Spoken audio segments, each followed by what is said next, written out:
Oggi siamo qua a Chiavari, ringraziando il sindaco di Capua, a inaugurare il secondo lotto di 12 corriere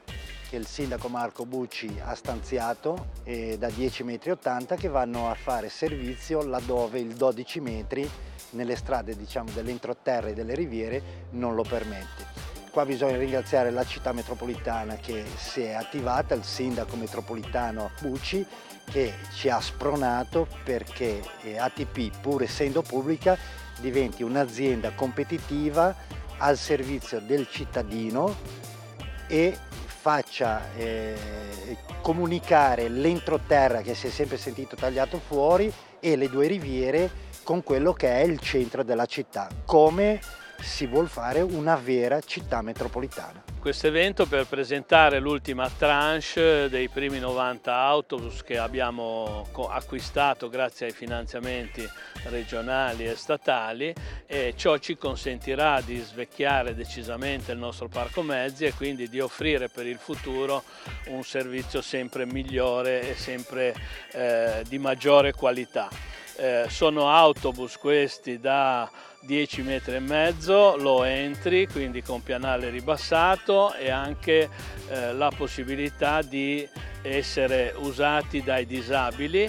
Sono circa un po' meno di 9.000 di cilindrata, sono suburbani e verranno utilizzati su tutte le nostre tratte. Diceva l'ultima tranche dei primi 90 perché ovviamente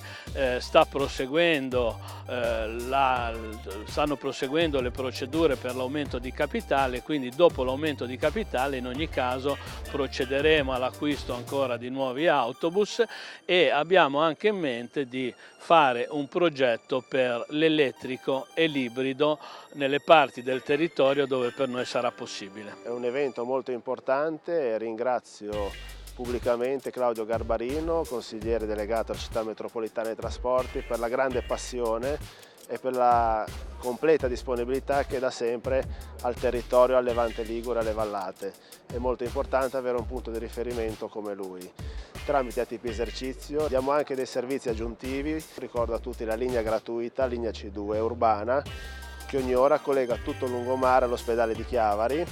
di importanti servizi ambulatoriali e CUP, nonché RSA e Hospice, e che permette a tutte le famiglie chiavaresi di andare al mare gratuitamente senza pagare il parcheggio. Abbiamo trasportato oltre 50.000 persone da giugno a dicembre, è stato un grande successo, tutti i giorni ricevo complimenti dai cittadini, tutto questo grazie alla collaborazione tra il Comune di Chiavari e ATP Esercizio.